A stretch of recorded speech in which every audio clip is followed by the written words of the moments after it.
हम भूल तुम्हें कई बार, हमें तुम श्याम नहीं भूले।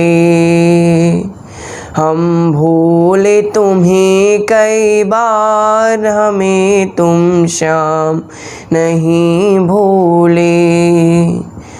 नित्य करते रहते प्यार, तुम करते सदा प्यार, तुम श्याम नहीं भूले। हम भूले तुम्हें कई बार, हमें तुम श्याम नहीं भूले।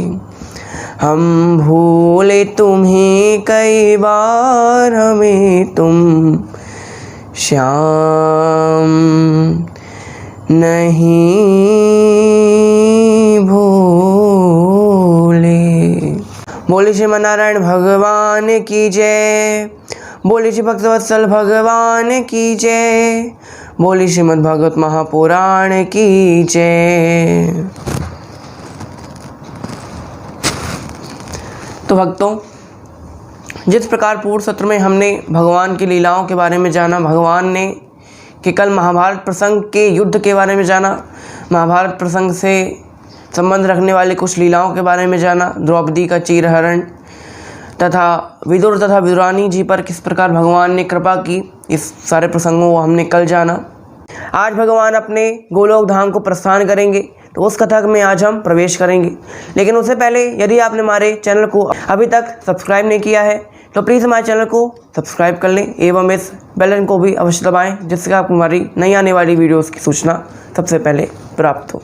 तो आइए शुरू करते हैं।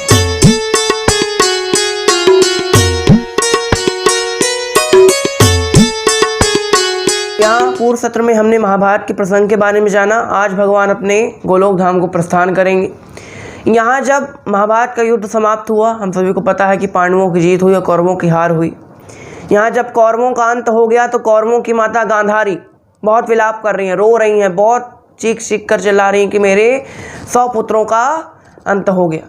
तो भगवान गांधारी माता को सांत्वना देने के लिए उनके कक्ष में जाते हैं कि माता, ये रोना धोना ये सब छोड़ दीजिए, ये सब सांसारिक मोह माया है। आप तो शिव जी की भक्त हैं, इतनी तपस्या की है आपने, तपस्या यानी आँख पे कोई पट्टी बांध सकता है अपने पति के लिए, आपने इतनी घोर तपस्या की है, तो आप ये सांसारिक मोहमाया में मत पड़िए, आप तो बड़ी साध्वी स्त्री हैं।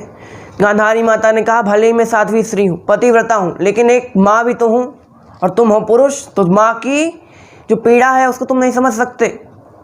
मेरे 100 पुत्रों का अंत हुआ है केवल तुम्हारी वजह से। तुम चाहते तो पूरा महाभारत का युद्ध रुकवा सकते थे, क्या नहीं है तुम्हारे वश में? अरे अपने आप को भगवान कहलाते हो, सब तुम्हारे वश में था। तुम चाहते तो पांडव हार जाते, मेरे पुत्र जीत जाते। तुमने जानबूझकर पांडवों का पक्ष लिया, पांडवों को जितवाया। अब पांडव जीते भी हैं तो वो तुम्हारी वजह से जीते, क्योंकि ऐसा हो नहीं सकता कि एक साइड 5 लोग हों, एक साइड 100 लोग हों, तो 100 लोग वाली टीम हार जाए, 5 वाली जीत जाए। वो जीते तुम्हारी वजह से हैं और तुमने मेरे पुत्रों को मारा है, मेरा पूरे कुल का नाश किया है। मैं तुमको श्राप देती हूँ कि जिस प्रकार मेरे कुल का नाश हुआ है, तुम्हारे कुल का भी नाश हो जाएगा। भगवान ने कहा, जय हो माता की। बस मुझे ऐसा ही कुछ चाहिए था कि ऐसा कोई श्राप दे देता। आपने तो मेरा काम आसान कर दिया। मैं चाहता था, मैं तो सबका अंत करके ही जाता, अपने लोग को जाता। तो क्यों जाता? देखिए, आज कल मान लीजिए कोई बच्चे हैं, अगर उनको थोड़ी सी भी पद प्रतिष्ठा प्राप्त हो जाती तो क्या कहते हैं, हम देखो, तुम जानते नहीं हो हम किसके बेटे हैं, तुम समझते नहीं हो। अगर कोई कुछ गलत काम भी कर दिया और कोई ने उसको टोक दिया तो क्या कहते हैं, अरे उनको पता नहीं हम किसके बेटे हैं, इनके तो परमपिता परमेश्वर के बेटे थे, तो इनको कौन कुछ बोल सकता था क्या? नहीं। लेकिन ये तो मनुष्य, तो अहंकार आ जाता। तो भगवान को उनका अंत करना ही था, क्योंकि आगे चले कोई ये ना बोले तो कि हम भगवान के वंशज हैं। आज कोई बोल सकता है कि हम भगवान के वंशज हैं, भगवान श्री कृष्ण के वंशज हैं? नहीं बोल सकते, क्योंकि भगवान ने अपने सारे वंशजों का अंत कर गोलोक धाम में गए थे। यहाँ पर भगवान ने कहा कि आपने तो मेरा काम आसान कर दिया, क्योंकि मुझे उनका अंत करना ही था। ठीक है, यहाँ पर समय आगे बीतता है। अब भगवान के कई सारे पुत्र पौत्र इत्यादि होते हैं। एक दिन भगवान के पुत्र जो थे तो खेल रहे थे। अब खेल में एक जगह एक वृक्ष के नीचे कई सारे ऋषि मुनि, और ऋषि मुनि ऐसे नहीं कि साधारण बड़े बड़े ऋषि मुनि, दुर्वासा ऋषि, गर्ग ऋषि, अगस्त मुनि, बड़े बड़े मुनि कोई बड़ी गहन चर्चा कर रहे थे। अभी वहाँ पर सामवादी जो उनके पुत्र थे भगवान के, वो सभी सोचते हैं कि इन ऋषियों के साथ कुछ खेल मजाक किया जाए, कुछ हंसी मजाक किया जाए।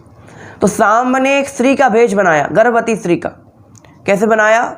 साड़ी पहन ली और अपने पेट के आगे कुछ कई सारे कपड़े लगा लिए और गर्भवती स्त्री का भेष बनाया। चल पड़े सब लोग। अब खेल में उन्होंने पूछा ऋषियों से कि ऋषि, ये मेरी पत्नी है, इसके गर्भ में बच्चा होगा कि बच्ची होगी, आप थोड़ा बता सकते हैं?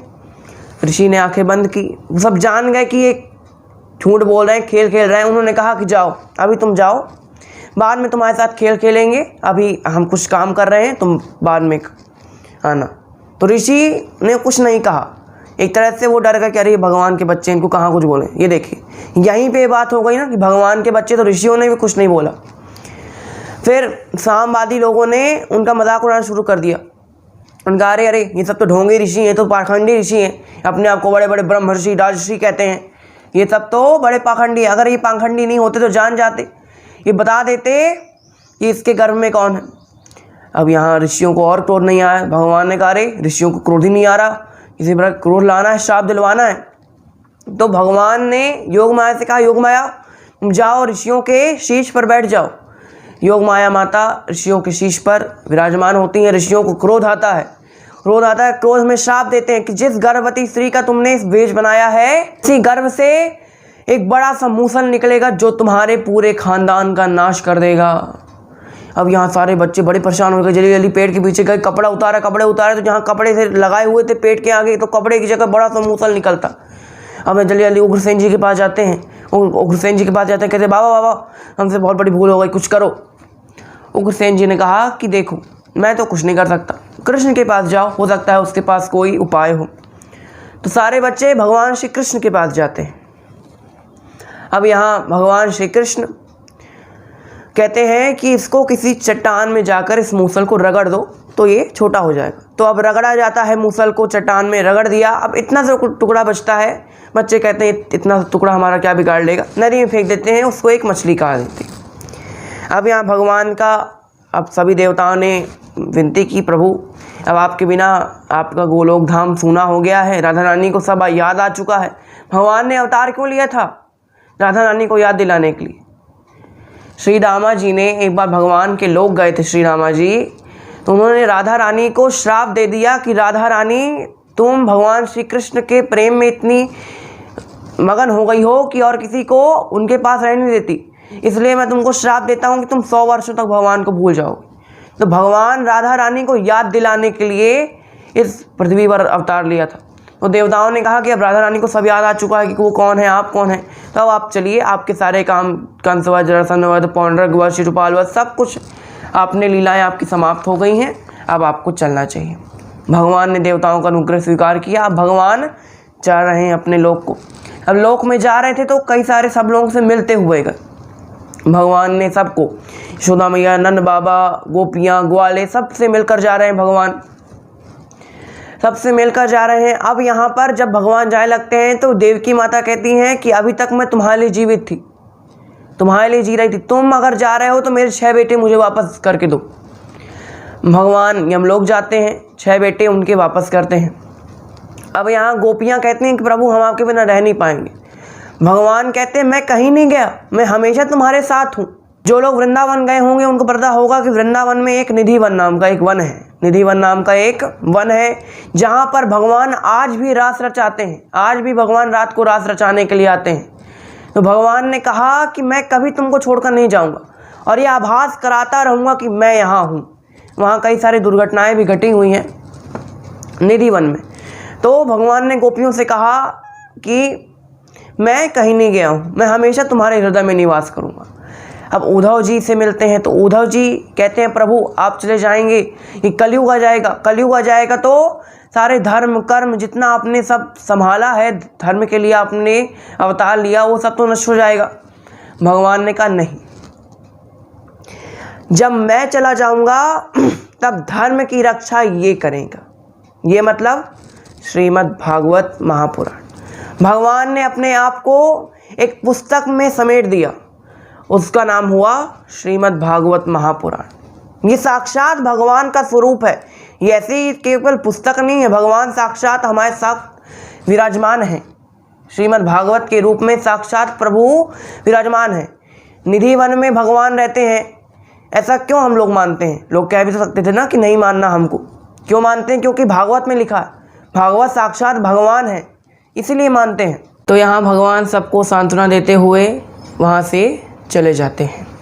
अब यहाँ वो जो मूसल का जो टुकड़ा था जिसको मछली ने खा लिया था, उस मछली को एक व्याध ने पकड़ लिया।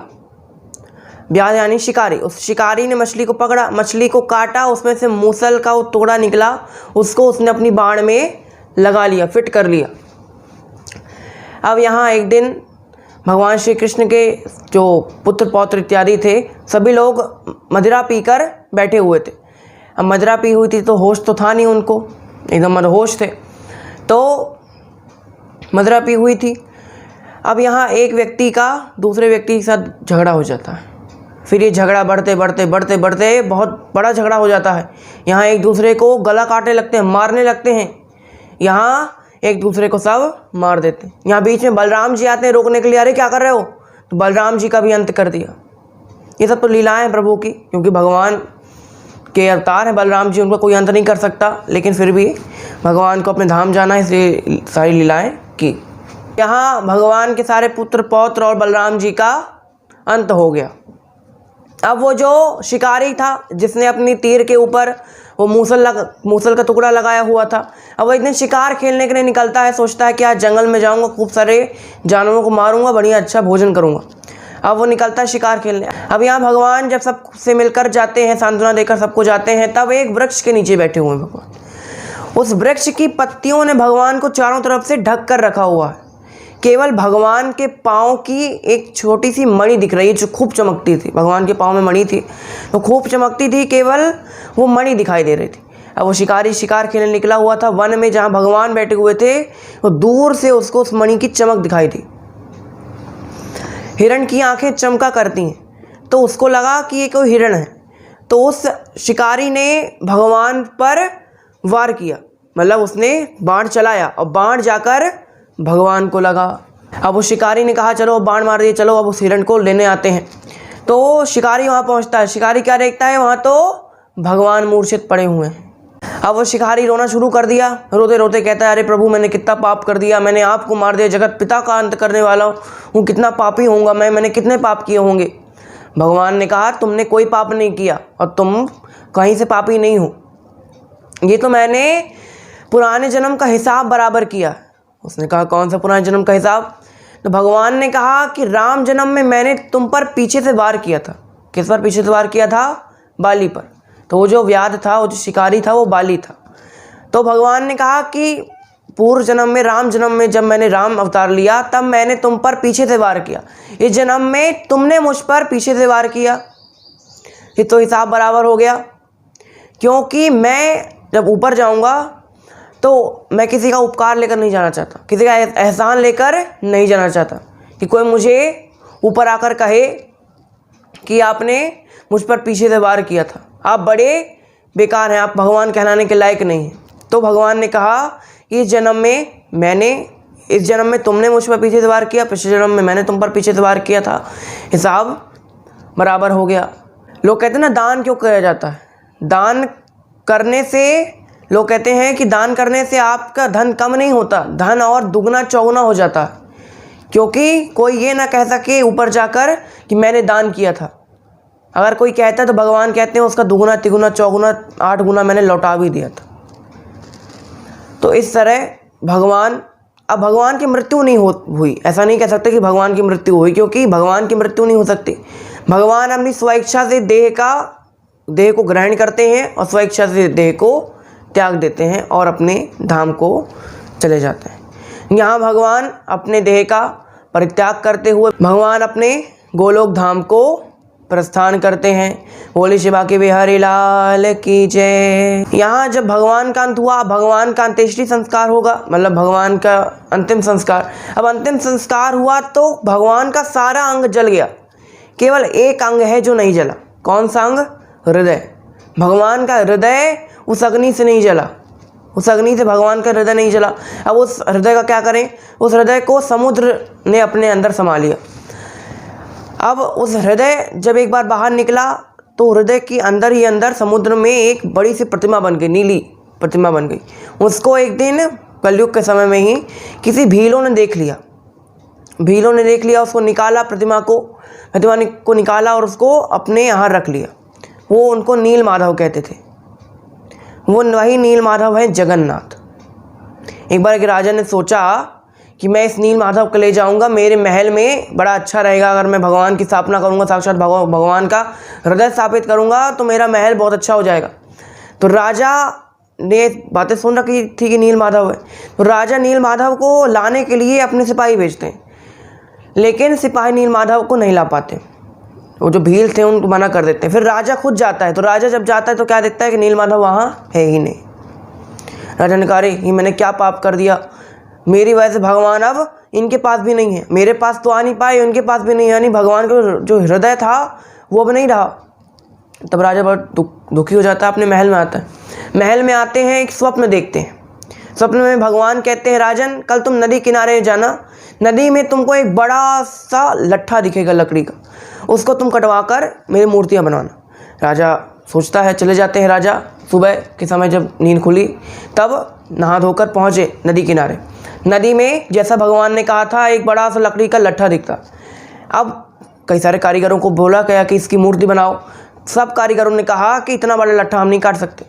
एक कारीगर आया जिसने कहा कि मैं लट्ठा काट भी लूँगा, अच्छी अच्छी मूर्तियाँ बना दूंगा, एक नहीं 3 मूर्ति बना दूंगा, लेकिन मैं चाहता हूँ जब मैं कारीगरी करूँ तो मुझे एक कारीगरी करने के लिए एक एकांत सा कमरा चाहिए, और इस एकांत कमरे में कोई ना आए जब तक मूर्ति नहीं बनती। मूर्ति बन जाएगी मैं खुद उस कमरे से बाहर आ जाऊँगा, कोई नहीं आना चाहिए। राजा ने कहा चलो ठीक है। अब कई दिन हो गया, वो ब्राह्मण था जो कारीगर था वो बहुत बूढ़ा था। अब कई दिनों तक तो आवाज़ आ रही थी खटपट खटपट की, अब आवाज़ आनी बंद हो गई क्योंकि वो पेंटिंग कर रहे थे। अब राजा ने कहा, अरे कहीं ये बूढ़ा आदमी मर तो नहीं गया। राजा ने की रानी ने मना किया, अरे नहीं आप बिल्कुल चिंता मत कीजिए, वो कुछ ना कुछ करते होंगे, वो मरे नहीं होंगे। राजा ने कहा, अरे नहीं वो मर गया होगा। राजा ने गेट खोला तो क्या देखते हैं, आधी प्रतिमा बनी है, आधी प्रतिमा नहीं बनी, हाथ पाँव नहीं बने हैं, आँखों की पलकें नहीं बनी हैं। अब और क्या देखते हैं कि वो जो कारीगर था वो भी नहीं है। कारीगर यानी समझ गए ना आप लोग, साक्षात भगवान अपनी मूर्तियों को बनाने आए। तब भगवान ने उनको मन ही मन कहा कि राजन यही मेरी लीला थी, ये आधी मूर्ति मैंने क्यों बनवाई, क्योंकि मैं लोगों को समझा सकूं कि इस दुनिया में किसी को सब कुछ नहीं मिल सकता, कोई इस दुनिया में परिपूर्ण नहीं है, साक्षात भगवान भी परिपूर्ण नहीं है। इसलिए भगवान ने अपनी आधी मूर्तियां बनवाई। वो आधी मूर्तियां आज भी जगन्नाथ भगवान की जगन्नाथपुरी में स्थापित हैं। इस प्रकार भगवान अपने गोलोक धाम को प्रस्थान करते हैं। अब यहाँ पर कलयुग का प्रवेश होता है। अब यहाँ कुछ और कथाएं आती हैं। श्रीमद् भागवत का 11वें स्कंद में प्रवेश करने पर, अभी 10वां स्कंद समाप्त हुआ, 11वें स्कंद में प्रवेश करने पर भगवान अपने धाम को जाते हैं। इसके पश्चात आती है कथा, श्री दत्तात्रेय भगवान के 24 गुरु उन्होंने बनाए थे। देखिए, अब कुछ लोग कहते हैं ना कि दत्तात्रेय भगवान ने 24 गुरु बनाए तो हम भी 25-26 गुरु बना लेंगे। ठीक है, आप बनाइए, जब 25 नहीं 2500 गुरु बना सकते हैं, लेकिन गुरु 2 प्रकार के होते हैं। कौन कौन से? एक गुरु होते हैं शिक्षा गुरु, एक गुरु होते हैं दीक्षा गुरु। शिक्षा गुरु आप अपने जीवन में 1000 लाख करोड़ जितने चाहें बना सकते हैं।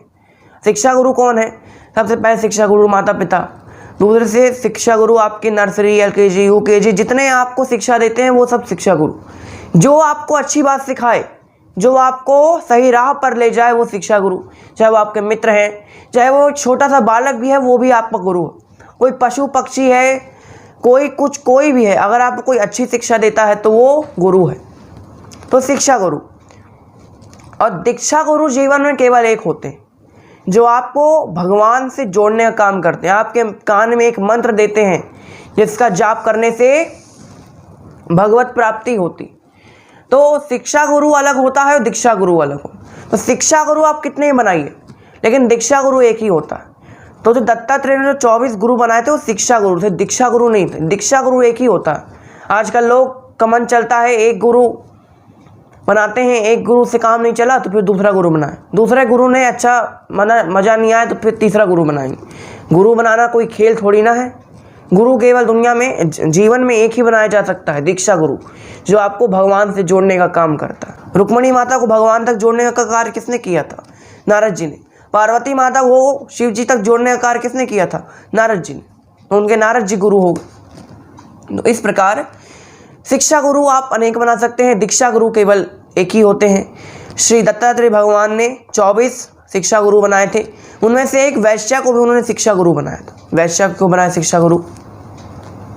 एक बार एक वैश्या थी, वो पुरुषों के साथ संबंध बनाया करती थी।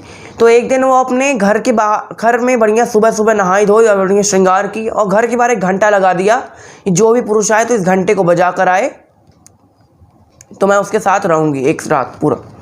अब यहाँ पर सुबह से शाम हो जाती, कोई नहीं आता। सुबह से शाम हो गई, कोई नहीं आया। शाम को दत्तात्रेय भगवान वहाँ से गुजर रहे थे, उनको लगा ये कोई मंदिर, तो घंटा बजाया, घंटा बजा कर चले गए, अंदर नहीं गए क्योंकि शाम हो गई थी। तो शाम को नहाते, उन्होंने कहा कि चलो मंदिर के अंदर नहीं प्रवेश करते, केवल घंटा बजा कर चल दी।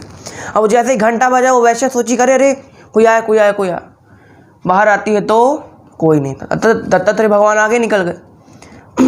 उस वैश्या ने उस दिन ये प्रण लिया, इतना इंतजार मैंने एक पुरुष के लिए किया है, इतना इंतजार अगर भगवान के लिए किया होता तो क्या भगवान नहीं मिल जाते?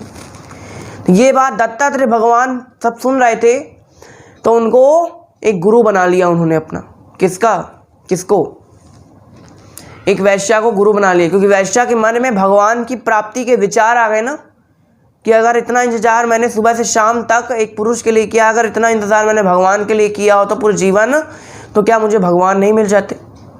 तो इस प्रकार भगवान दत्तात्रेय भगवान ने 24 गुरु बनाए। पशु पक्षियों को भी उन्होंने अपना गुरु बनाया। फिर आगे यहाँ 11वां स्कंद संपन्न हुआ। इसके पश्चात 12वां स्कंद आता है। 12वें स्कंद में कलयुग के लक्षण बताए जाते हैं। कलयुग के कितने लक्षण हैं, कलयुग में कितने राजा हुए, क्या क्या होने वाला है। कलयुग में भगवान का कल्कि अवतार होगा। कहाँ होगा? उत्तर प्रदेश के संभलपुर नामक ग्राम में विष्णु यश नामक ब्राह्मण के घर में भगवान श्री कल्कि का अवतरण होगा। उनकी 2 पत्नियां होंगी, रमा और पद्मा। सीता रूपी रमा और लक्ष्मी रूपी पद्मा। रमा पद्मा उनकी 2 पत्नियां होंगी। जो विष्णु यश नामक ब्राह्मण होंगे बड़े सदाचारी होंगे। कलयुग के अंत में भी वो सदाचार का पालन नहीं छोड़ेंगे, इसलिए भगवान उनके घर में जन्म लेंगे। भगवान का जन्म होगा।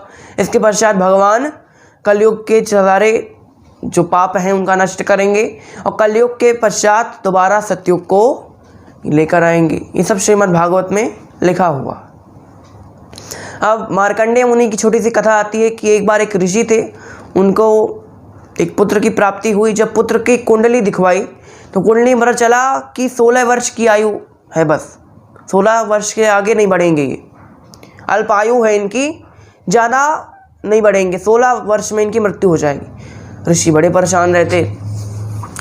अब यहाँ जैसे ही 14-15 साल के हुआ तो रोज़ उनकी माता रोती कि 1 वर्ष के बाद मेरा बेटा चला जाएगा, 1 वर्ष के बाद। अब जो मार्कंडेय जी थे वो भगवान शिव की बड़ी पूजा किया करते थे, भगवान शिव की खूब पूजा किया करते थे। अब यहाँ मार्कंडेय मुनि का अंत समय आया। अब यमराज ने चित्रगुप्त से कहा कि आज किसका अंत समय है। तो चित्रगुप्त जी ने बताया कि आज मार्कंडेय मुनि का अंत समय है। तो उन्होंने कहा दूतों से जाओ, तुम उस मनुष्य की आत्मा को खींच कर लेकर आओ।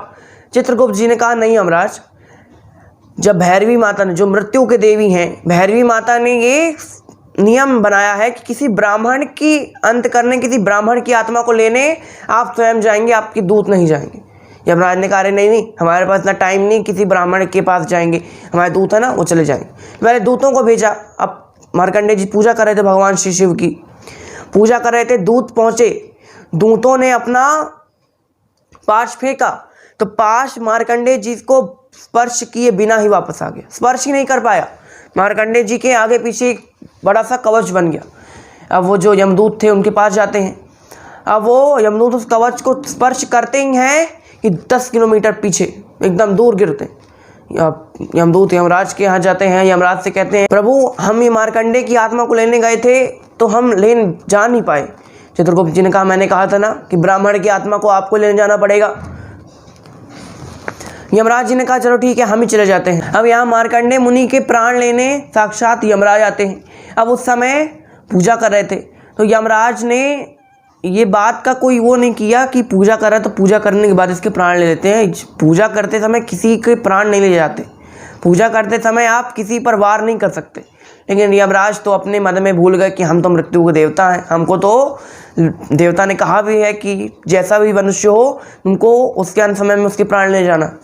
यमराज जाते हैं अपने, जैसे यमराज को देखते हैं, अब यमराज आते हैं तो यमराज को जैसे देखा मार्कंडेय जी भगवान की शिव जी के लिंग से एकदम लिपट जाते हैं। शिवलिंग खड़ा हुआ था बैठ, तो मार्कंडेय जी वहाँ सामने बैठे थे। जैसे यमराज को देखा मार्कंडेय जी एकदम लिपट गए लिंग से। अब यहाँ जैसे ही यमराज जी आए, अब यमराज जी ने पाश फेंका। पाश मार्कंडेय मुनि को तो नहीं लगा, भगवान शिव जी के शिवलिंग पर लग गया। शिवलिंग पर लगते ही साक्षात भगवान अर्धनारीश्वर वहां प्रकट होते हैं। बोलिए अर्धनारीश्वर भगवान की जय। साक्षात भगवान अर्धनारीश्वर वहां प्रकट होते हैं। यमराज को एक लात मारते हैं और यमराज का अंत कर देते हैं। यहाँ यमराज का अंत हो गया तो सारी सृष्टि थरथरा उठी। सारे भूलोक, पृथ्वी लोक, स्वर्ग लोक सब कुछ नष्ट होने लगा। देवताओं ने भगवान शिव से कहा अरे मृत्यु के देवता की मृत्यु हो जाएगी तो और क्या होगा, तो सारा संतुलन बिगड़ जाएगा। भगवान ने देवताओं के कहने पर यमराज जी को दोबारा जीवित किया और यमराज जी ने कहा प्रभु मैंने तो आप ही कहने पर, आप ही ने कहा था ना कि आप सब प्राणियों के प्राण हरने हैं, तो मैं तो प्राणियों के प्राण हरने उसके समय पर आया, तो आपने मुझे क्यों अंत किया मेरा। भगवान ने कहा कि देखो मैंने पहला नियम स्थापित किया था कि कोई ब्राह्मण के प्राण ले तुम स्वयं जाओगे, तो पहला अपराध तो तुमने ये किया कि अपने दूतों को भेजा। दूसरा अपराध ये किया कि कोई पूजा कर रहा था, पूजा करने के बाद भी तो तुम उसके प्राण ले सकते थे ना। तो ये दूसरा अपराध कि पूजा करते समय किसी का अंत किया, तुम अंत करने की इच्छा रखी तुमने। और तीसरा अपराध ये अपने इस यम दंड से तुमने श्री भगवान के शिवलिंग का स्पर्श कराया, तो ये तुमने 3 पाप किए। यमराज कहते हैं प्रभु अब तो अब क्या करना है आगे बताइए। भगवान ने कहा अब कुछ नहीं करना, आप जाइए। मार्कंडेय जी को भगवान चिरंजीवी होने का वरदान देते हैं कि 16 वर्ष की आयु, अब आयु उनकी नहीं बढ़ेगी, 16 वर्ष के 16 वर्ष की रह जाएंगे, आयु यहीं पर रुक जाएगी, अब उनकी उम्र नहीं बढ़ेगी। और चिरंजीवी यानी जब तक सृष्टि रहेगी, बड़े बड़े मनवंतर बीत जाएंगे लेकिन मार्कंडेय जी जीवित रहेंगे। आज भी मार्कंडेय जी बड़ी बड़ी पहाड़ियों में तपस्या कर रहे हैं। 8 लोगों को अमर बताया गया है ना, अश्वत्थामा बलिर्व्यासो हनुमानंश विभीषणा कृपा परशुरामस्य सप्तैतान चिरंजीविना और सप्तैतान स्मर्तो नित्यम मार्कंडेय तथाष्टमम। यानी इन 8 लोग जो हैं अभी भी अमर हैं, अभी भी कहीं ना कहीं विचरण कर रहे हैं, घूम रहे हैं, लेकिन अमर हैं। यहाँ मार्कंडेय जी की कथा आती है। यहाँ श्रीमद् भागवत की सारी कथाएं यहाँ पर संपन्न होती हैं। बोले श्रीमन् नारायण भगवान की जय, बोले श्री भक्तवत्सल भगवान की जय, बोले श्रीमद् भागवत महापुराण की जय, बोले श्री सुखदेव मुनि महाराज की जय, बोले श्री वेदव्यास मुनि महाराज की जय। श्रीमद् भागवत की सारी कथाएं सुखदेव मुनि महाराज जी राजा परीक्षित को सुना देते हैं। सुखदेव मुनि महाराज जी कहते हैं राजा परीक्षित राजा अब सारी कथाएं संपन्न हुई, अब तुम क्या चाहते हो। अगर तुम चाहते हो कि तुमको अभी भी जीना है तो मैं तुमको अभी अमर कर सकता हूँ, और जब तक मैं यहाँ हूँ तब तक तो तक्षक यहाँ आने की जरूरत भी नहीं कर सकता। तो राजा ने कहा नहीं, अब तो इस जीवन में नहीं रहना, अब जल्दी से जल्दी भगवान को प्राप्त करना। श्रीमद् भागवत कथा क्यों कराई जाती है, सप्ताह पारण कराया जाता है, महीना पारण कराया जाता है, कथा क्यों सुनाई जाती है। सबके घर में किताब रखी रहती है, श्रीमद् भागवत पढ़ सकते हैं, ज़्यादातर लोगों के घर में रहती है तो किताब से ही पढ़ सकते हैं। ये कथा सुनाई क्यों जाती है, 7 दिनों के अंदर कथा सुनने से सारे पापों का नाश होता है और श्रीमद् भागवत की कथा मृत्यु के भय का नाश करती। इस दुनिया में सबसे ज़्यादा भय अगर व्यक्ति को रहता है तो मृत्यु का रहता है। अगर कोई व्यक्ति किसी स्थान पर जाता है और रास्ता भटक जाता है तो उसको सबसे ज़्यादा भय क्या लगता है कि जंगल में है तो उसको सबसे ज़्यादा भय क्या लगता है कि रास्ता भटक जाएंगे, सो नहीं पाएंगे, खा नहीं पाएंगे। सबसे ज़्यादा डर लगता है प्राण का कि कोई आकर खा न जाए, कोई जीव जंतु। तो सबसे ज़्यादा डर प्राण का लगता है। और श्रीमद् भागवत कथा प्राण के डर को यानी जीवन के मोह को छुड़ाती है, मृत्यु के डर को भगाती है। किस प्रकार भगाती है श्रीमद् भागवत कथा? देखिए, मृत्यु के डर को समाप्त करने के लिए भगवान से आपको संबंध स्थापित करना होगा। भगवान से संबंध स्थापित कब होगा? जब आप उनके बारे में जानेंगे, समझेंगे।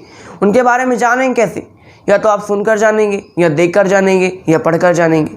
तो श्रीमद् भागवत की कथा का पाठन करना, श्रवण करना भगवान की लीलाओं को आपको बताता है। भगवान की लीलाओं को सुनने से उनके प्रति प्रेम जागृत होता है। प्रेम जागृत होता है तो भगवान के प्रति आपका संबंध स्थापित होता है, और भगवान से संबंध स्थापित हो गया तो फिर मृत्यु का भय नहीं रहता। तो श्रीमद् भागवत की कथा मृत्यु के भय का नाश करती है। यहाँ सुखदेव मुनि महाराज जी राजा परीक्षित को सारी कथाएं सुनाते हुए चले जाते हैं। यहाँ अब राजा परीक्षित को सारे जो ऋषि हैं, अब कथा हो गई तो अब प्रसाद बांट रहे हैं, तो सारे ऋषि राजा परीक्षित को फल दे रहे हैं। उन फल को राजा परीक्षित जैसे काटते हैं, उसमें से तक्षक नाग निकलता है। छोटा स्वरूप बनाया हुआ था तक्षक नाग। परीक्षित जी ने कहा बस आप ही का इंतजार था। परीक्षित जी ने आंखें बंद कर ली। अब बड़े बड़े संत मुनि कहते हैं, मैंने सुना है कथा में, ये राजा परीक्षित ने जैसे ही आंखें बंद की वैसे ही उनके प्राण निकल गए। तक्षक ने तो केवल एक शरीर को डसा था। तक्षक ने डसना तो एक फॉर्मेलिटी थी क्योंकि ऋषि ने श्राप दिया था, लेकिन उनके प्राण तो उसी दिन निकल गए, उसी समय निकल गए थे जब उन्होंने श्रीमद् भागवत की कथा का श्रवण किया और अपने नेत्रों को बंद किया। यहाँ परीक्षित राजा 7 दिनों की कथा सुनकर भगवान के धाम को चले जाते हैं। यहाँ पर श्रीमद् भागवत की कथा संपन्न होती है। अब श्रीमद् भागवत की कथा संपन्न हुई तो इसका अर्थ ये नहीं कि कृष्ण कथा चैनल बंद हो गया, ऐसा बिल्कुल नहीं। अब कल से हम श्री भगवान के एक बहुत बड़े भक्त हैं श्री नरसिंह मेहता जी। हो सकता है आप लोगों ने उनके बारे में सुना होगा, और अगर नहीं सुना होगा तो आप सुनेंगे। नरसिंह मेहता जी की कथा, जिसको नानी बाई का मायरा कहा जाता है। वैसे तो ये कथा मारवाड़ी में लिखी गई है, लेकिन हम आपको हिंदी में इस कथा का श्रवण कराएंगे। तो इन 56 दिनों में आपने भगवान की कथा तो सुनी ही, तो आप कुछ भगवान के भक्तों की भी कथा सुन लेते हैं, क्योंकि भगवान को अपनी कथा से ज़्यादा भक्तों की कथा प्रिय है।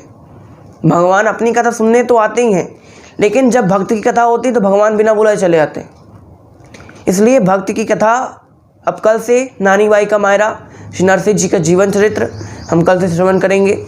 आज श्रीमद् भागवत का संपन्न करते हुए एक श्रुति वाचन करते हैं। यहाँ पर श्रीमद् भागवत कथा यहाँ पर संपन्न हुई। पूर्णमदः पूर्णमिदं पूर्णमुदच्यते पूर्णस्य पूर्णमादाय पूर्णमेवावशिष्यते। ॐ समिध्वसे वृषग्नग्ने विश्वानया इरस्पदे समिध्वसे सैनो वशून्याभरा संगच्छध्वं संवध्वध्वं संवो मनांसि जानतं देवाभांगिताय पूर्वे सज्जनानामुपासते। ॐ द्यौः शान्तिः अन्तरिक्षगुं शान्तिः पृथिवी शान्तिः आपः शान्तिः औषधयः शान्तिः वनस्पतयः शान्तिः विश्वे देवा शान्तिः ब्रह्म शान्तिः सर्वगं शान्तिः शान्तिरेव शान्तिः सामा शान्तिरेधिः। ॐ शान्तिः शान्तिः शान्तिः। ॐ ब्रह्मा मुरारि त्रिपुरांतकारी भानु शशि भूमि तुतो बुधश्च गुरुश्च शुक्र शनि राहु केत्वा सर्वे ग्रहा शांतिकरा भवन्तु। बोली श्रीमन्नारायण भगवान की जय। बोली श्री भक्तवत्सल भगवान की जय। बोली श्रीमद्भागवत महापुराण की जय।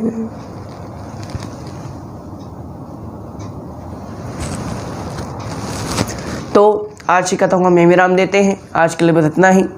कमेंट सेक्शन में ज़रूर बताइए कि आपको आज की और आज तक मैंने जितनी भी श्रीमद् भागवत से रिलेटेड कथाएं सुनाई हैं आपको कैसी लगी। वीडियो के डिस्क्रिप्शन बॉक्स पर एक गूगल फॉर्म की लिंक है, वहां पर जाकर आप हमें सजेशन दे सकते हैं।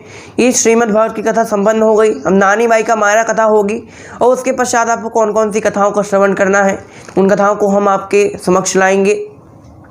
हमें अपने वीडियो में कौन कौन से सुधार करने हैं ये भी आप वहाँ पर बता सकते हैं। आपके मन में अगर कोई प्रश्न हो हमारे प्रति तो उसको भी आप वहाँ पर पूछ सकते हैं। भगवान से रिलेटेड आपको कोई प्रश्न हो वहाँ पर आप पूछ सकते हैं। तो आज की कथा को हम यहीं विराम देते हैं। आज के लिए बस इतना ही। आपका बहुत बहुत धन्यवाद। घर पर रहिए, सुरक्षित रहिए, मुस्कुराते रहिए। धन्यवाद। जय श्री राधे।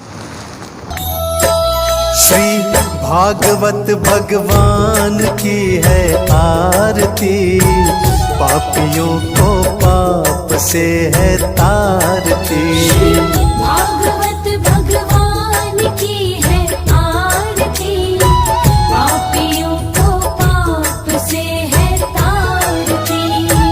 पापियों को पाप से है तारती।